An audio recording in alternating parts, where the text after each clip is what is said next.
My dear viewers and dear students, जैसा कि आपको पता है कि हम जो है ना ट्रांसलेशन वाले कर रहे हैं इधर। जो न्यू सिलेबस आया है पंजाब टेक्स्ट बुक का सिंगल करिकुलम। चले जी। हमने इसकी ट्रांसलेशन की थी। हमारे पास यूनिट नंबर है 7 जिसका नाम है जी दी अर्थ स्पीक्स। हमने जो है ना इसका वो ट्रांसलेशन कर ली थी। चलिए आज उसका जो है ना हम सबसे पहले एक्सरसाइज करते हैं और इसमें सबसे जो पहला सवाल है वो है जी आंसर दी क्वेश्चन का। तो आइए चलिए देखते हैं इस हवाले से कि क्या इसका जो आपका पहला सवाल है या जितने भी 6 सवाल है उसमें क्या इसका बनता है हिसाब किताब।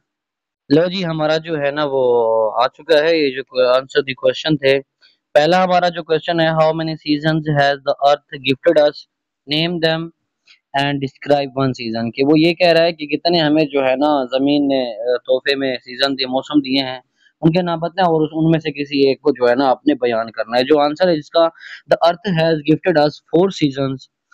These are winter, summer, spring and autumn. In winter season there is a cold all around. तो वो जो नाम है हमने वो यहाँ पे डिस्कस कर दिए हैं और उसमें से हमने जो है ना विंटर को हमने बेहतर समझा कि जो है ना हर तरफ जो है ना सर्दी का समा होता है। दूसरा क्वेश्चन है जी हमारे पास, what are the changes brought by each season as the earth has told? Answer है जी, following are the changes that each weather brings. Number 1 है, it is spring season when lilacs bloom. फिर उसके बाद है जी number 2 पे है, it is autumn season when maple tree is red. उसके बाद है जी नंबर 3 पे, it is summer when there is sunshine all around. Then 4 पर है हमारे पास, it is winter when it is snowfall. जो हमने फिर इस 4 सीजन का बताया है, फिर उसमें ये भी बताया है कि उस 4 सीजन में जो है ना हम क्या-क्या चीजें करते हैं, मतलब क्या-क्या चीजें वाक़या होती हैं उसमें। And all their players and all their fears. What does the earth mean by this? तो इसमें पूछता है कि उन तमाम खुशियां और उन तमाम तर खौफ, यानी कि जमीन का इसके बारे में क्या मतलब है। तो देखते हैं जी। It means that each season has different players and fairs. For example, in autumn there is sadness and in spring there is happiness because of greenery and flowers.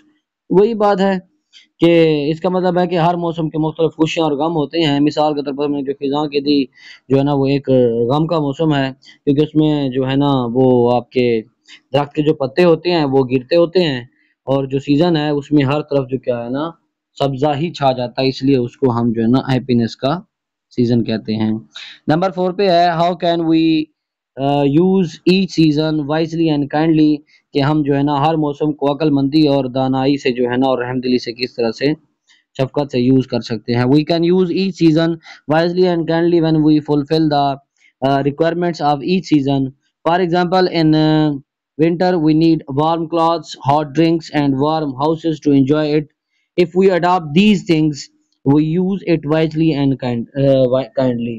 चलिए जी, तो हमने बताया कि हमें जो है ना मौसम जो सरमा है उसमें जो है ना हमें गर्म कपड़े और गर्म मशरूबात, गर्म घरों की ज़रूरत पड़ती है और जो है ना फिर उसमें जो है ना हम इन तमाम चीज़ों का लुत्फ़ उठाने के लिए अगर हम इन चीज़ों को अपना लेते हैं, फिर उनको एहतियात से इस्तेमाल करते हैं, तो हम जो है ना फिर उसके लिए आराम से उसको फिर यूज़ कर सकते हैं। चलें जी, हमारे पास जो नेक्स्ट है, to use my gifts as best you know, what does the earth want from us, how many we encourage others to use Earth's gifts in a best way.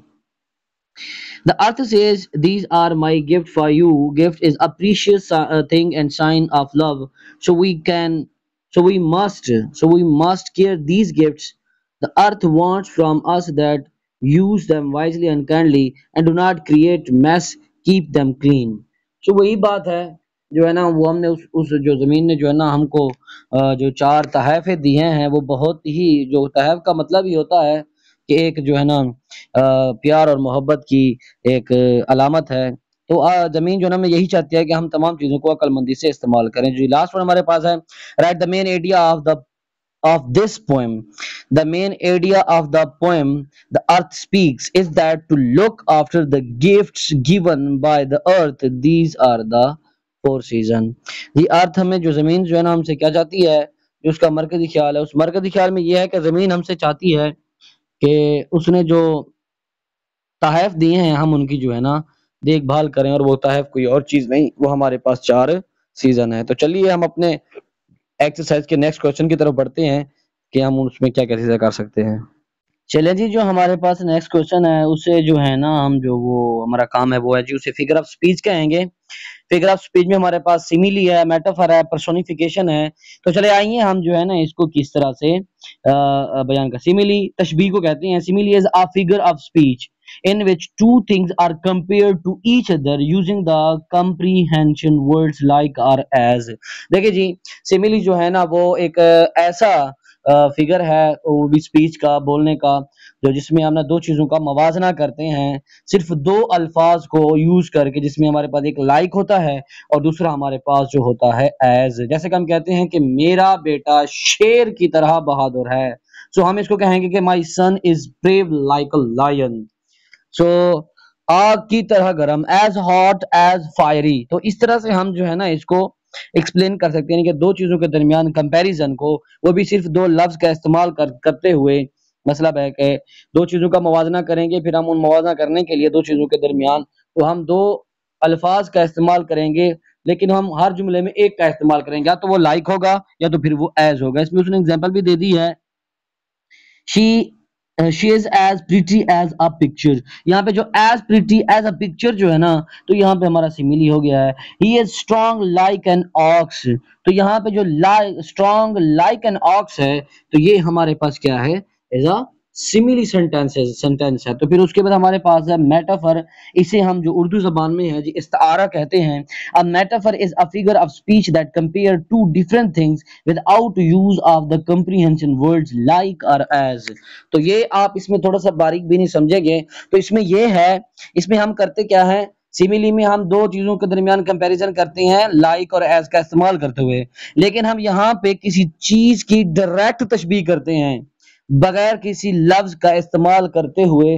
Direct हम कह देते हैं कि मेरा बेटा जो है ना वो शेर है। फॉर एग्जाम्पल मैंने आपको पहले बताया मेरा बेटा क्या है, शेर है। अगर हम सिमिली वाला फिक्रा बनाएंगे तो हम कहेंगे कि मेरा बेटा शेर की तरह बहादुर है। तो लेकिन हम जब हम मेटाफर की बात करेंगे तो हम कहेंगे कि मेरा बेटा शेर है। ठीक है ना। तो ये है जो इसमें हम जो ना किसी वर्ड का यूज किए बगैर दो चीजों के दरमियान कंपैरिजन तो करेंगे, लेकिन हम डायरेक्ट हमारा जो होगा ना कंपैरिजन के डायरेक्ट तशबीह देंगे हम किसी चीज को। जैसे यहाँ पे उसने एक जुमले इस्तेमाल किए हैं, he is a fish out of water. यहाँ पे जो a fish out of water है, तो ये हमारा क्या है, यहाँ पर मेटाफर ही है। She is a star in the sky. तो यहाँ पे is a star in the जो स्काई है, ये जो है ना हमारे पास मेटाफर है। अब उसने ये नहीं कहा कि वो एक सितारा है आसमान में है, उसने तशबीह दी है कि वो अब जो है ना वो एक सितारे चमकते हुए सितारे की तरह क्या है, खूबसूरत है। चलें हमारे पास अब नेक्स्ट आ जाता है जी पर्सोनिफिकेशन। पर्सोनिफिकेशन जो है ना वो तमसील को कहते हैं। Personification is a figure of speech that attributes human characteristics to something that is not human. तो इसमें हम जो है ना एक ह्यूमन कैरेक्टर को एक ऐसे कैरेक्टर के साथ तशबीह देते हैं, वो ह्यूमन कैरेक्टर होता ही नहीं है, उसे तो हम कहने हैं ना, उससे हम फिर उसे पर्सोनिफिकेशन ही कहते हैं। मतलब एक ह्यूमन कैरेक्टर को नॉन ह्यूमन कैरेक्टर के साथ तशबीह देना, उसका कंपैरिजन करना, एट्रीब्यूट्स उसके साथ मिलाना, हम जो है उसके साथ मिलाते हैं जी। I heard a wind whistling. अब जो है ना यहाँ पे जो अब विस्लिंग करना किसका काम है, ह्यूमन का काम है, सीटी बजाना। अब हवाएं सीटी तो नहीं बजाती, तो यहाँ पर जो है ना जो वो हमने उसको फिर तशबीह दे दी है, क्या कर दिया हमने उसको, एक खूबसूरती के लिए हमने उसमें इजाफा कर दिया है। तो ये हमारे पास क्या होगा जी, पर्सोनिफिकेशन ही कहेगा। The moon is smiling at me. अब हमारे ऊपर चांद शर्माता तो नहीं है, तो हमने जो है ना एक ह्यूमन कैरेक्टर को नॉन ह्यूमन कैरेक्टर के साथ एडजस्ट कर लिया है। तो ये है जो ना हमारी क्या है जी, हमारे पास पर्सोनिफिकेशन ही है। चलें जी हम चलते हैं। आई होप कि आपको ये चीज़ें सारी समझ आ गई होंगी।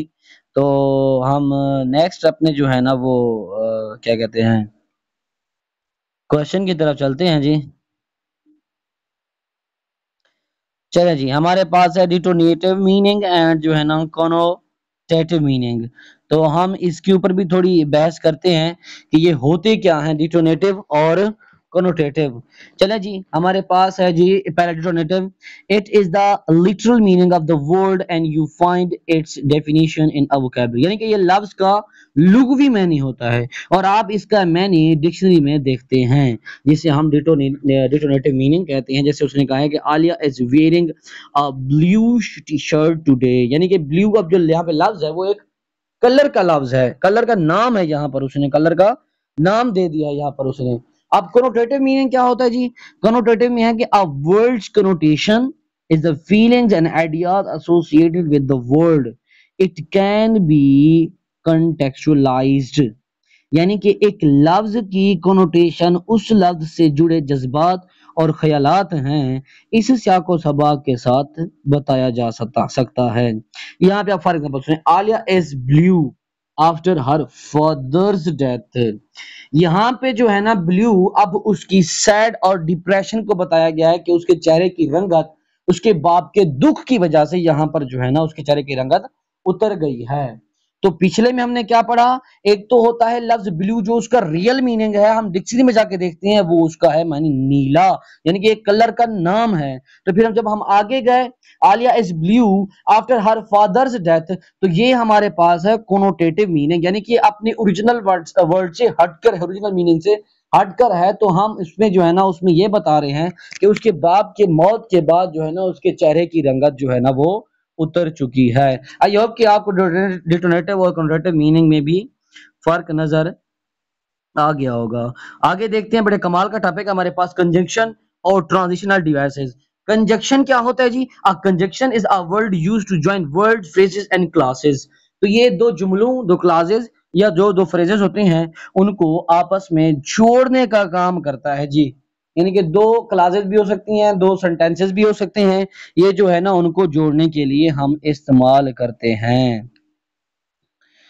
तो इसको उर्दू में हरूफ अतफ भी कहते हैं। जब आप जो देख सकते हैं, he could not jump the wall though the tried again and again। अगर हम यहाँ से एंड और दाव को निकाल लेते हैं तो हमारा जो सेंटेंस है वो मीनिंगलेस हो जाएगा। तो इसको मीनिंगफुल बनाने के लिए जो हमने वर्ड इस्तेमाल किए हैं, दाव और एंड, इनको कनेक्शन वर्ड्स ही कहते हैं। he is poor but honest, वो ईमानदार तो है मगर नहीं, वो गरीब तो है मगर ईमानदार है। तो यहाँ पे जो बट है ना, इसने दो आपस क्लासेस को जो है ना जोड़ा है। तो इसमें जो है ना हमने ये देखा कि बीच में से एक ब्रिज का काम जो किया है वो किया है बट ने। यही जो ब्रिज लाइक वर्ड है इसे हम कंजंक्शन कहते हैं। चलें जी, ट्रांजिशनल डिवाइसेस क्या होती है? ट्रांजिशनल डिवाइसेस, ट्रांजिशनल वर्ड्स, यहाँ पे हम कहेंगे words or phrases that indicate the relationship between two sentences or paragraph है, यानी कि ये ट्रांजिट अल्फाज वो अल्फाज या मुरक्कब नाकिस हैं जो दो जुमलों या पैराग्राफ के दरमियान ताल्लुक को दिखाते हैं। जैसे कि अभी आपने देखा है, ये मतलब एक कंजंक्शन जो ट्रांजिशनल डिवाइसेस है ना, एक दूसरे के, आप इसको बहन भाई भी कह सकते हैं। मिसाल के तौर पर जैसे अब एंड और यहाँ पे दाव ने जो काम किया है ना, वो भी इनको जोड़ने वाला ही काम किया है, जोड़ने वाला ही काम किया है। यहाँ पर अगर आप आगे देखें अदर वर्ड्स में जो है ना, देखें ना, अब यहाँ पे फर्दर मोर हो गया, एज वेल एज हो गया, बट हो गया, ये भी हमारे पास ट्रांजिशनल डिवाइसेस हैं। आई होप कि आपको जो है ना इन दोनों में के दरमियान जो फर्क है वो नजर आ गया होगा। सो हमारे पास आगे है कोऑर्डिनेटिव कंजंक्शन, सब कोऑर्डिनेटिव कंजंक्शन ही। तो चलिए इनके ऊपर भी थोड़ी सी बहस कर लेते हैं। They are used to join together two independent statements और two statements of equal rank. Coordinative conjunctions are the and, but, for, or, nor, also, either, neither, ये तमाम चीजें मतलब जो है ना ये इंडिपेंडेंट जो जुमले होते हैं ना, फ्रेजेस या क्लॉजेस या स्टेटमेंट्स होती हैं, ये उनको जोड़ने के लिए होता है। जो सब कोऑर्डिनेटेड है वो क्या होता है, उसमें जो है ना हम इंडिपेंडेंट क्लासेस को जोड़ते हैं। उसमें जो है ना कोऑर्डिनेटिव जो कंजंक्शन होते हैं हम उसमें इंडिपेंडेंट स्टेटमेंट्स को या सेंटेंसेस को हम जोड़ते हैं, जिसमें उनकी जो रैंक होती है ना वो इक्वल रैंक हमने जो है ना उनको लेके आना होता है, इक्वल रैंक के होते हैं। लेकिन जो सब कोऑर्डिनेटिव होती है उसमें जो है ना हम लोगों ने जो है ना डिपेंडेंट और इंडिपेंडेंट दोनों वो क्लासेस होती हैं जो ना, उसमें हम जो है ना आके उनको जोड़ते हैं। ये याद रखें, कोऑर्डिनेटिव में आप सिर्फ इंडिपेंडेंट को जोड़ते हैं और सब कोऑर्डिनेटिव में आप जो है ना डिपेंडेंट और इंडिपेंडेंट दोनों क्लासेस आपके पास होती है। उधर सिर्फ जस्ट स्टेटमेंट होगी कोऑर्डिनेटिव में, और सब कोऑर्डिनेटिव में आपके पास एक पूरी की पूरी क्लास होगी। तो चलिए हमारे पास जो आखिर ये एक्सरसाइज ठहरी हुई है तो हम इसको हल करने की कोशिश करते हैं। हमारे पास जो है ना जुमला है कि आलिया एंड मरियम, हम यहाँ पे करेंगे Aliya and Mariam have not come. यहाँ पे हम करेंगे Aliya hasn't come, Mariam hasn't come की बजाय हम करेंगे Aliya and Mariam have not come. हम यहाँ पे करेंगे हमारे पास she speaks English, she speaks Punjabi, तो हम यहाँ पे करेंगे she speaks English and Punjabi. यहाँ पे जो एंड है ना हमारे पास, उसने कंजंक्शन का या ट्रांजिशनल वैसे जिसे आप कह सकते हो उसने वैसे ही किया है कि I like him, he is very sincere. I like him because he is very sincere. तो बिकॉज ने यहाँ पर दोनों को जोड़ दिया है, हमारे पास बिकॉज लगाएंगे, उसने जोड़ दिया, तो ये हमारे पास क्या है जी, कंजंक्शन वर्ड है। फिर उसके बाद हमारे पास वर्ड है जी he did not win, he worked hard. तो हम इसका क्या करेंगे, he did not win although he work hard. वो जीत नहीं सका, अगरचे वो जीत नहीं सका, लेकिन उसने क्या किया, बहुत सख्त मेहनत की। आगे हमारे पास है she lost the match, she is cheerful. She lost the match but she is cheerful. वो मैच हारने के बाद भी बहुत क्या थी, मगर खुश थी। इसके बाद हमारे पास है we decided to go out, it was raining. तो हम यहाँ करेंगे as it was raining we decided to go outside. So my dear students and my dear viewers, आज के लिए इतना ही। हमारे पास ये जो मैंने कोशिश की है आपको ग्रामर वाले पोर्शन समझाने की, आई होप कि अभी सारी चीजें समझ आ गई होगी। तो हम मिलते हैं अगली वीडियो में नेक्स्ट चैप्टर की ट्रांसलेशन के साथ। तो आप मेरे चैनल पर नए आए हैं तो इसको सब्सक्राइब करना मत भूलिए, और इस तरह की वीडियोस को लाइक कमेंट शेयर जरूर कीजिए। इसके अलावा मेरे इस चैनल के ऊपर आपको जो है ना इंग्लिश लर्निंग और स्पीकिंग के हवाले से कोर्सेज करवाए जाएंगे और करवाए जा रहे हैं। So take care yourself, good bye, अपना ख्याल रखिएगा।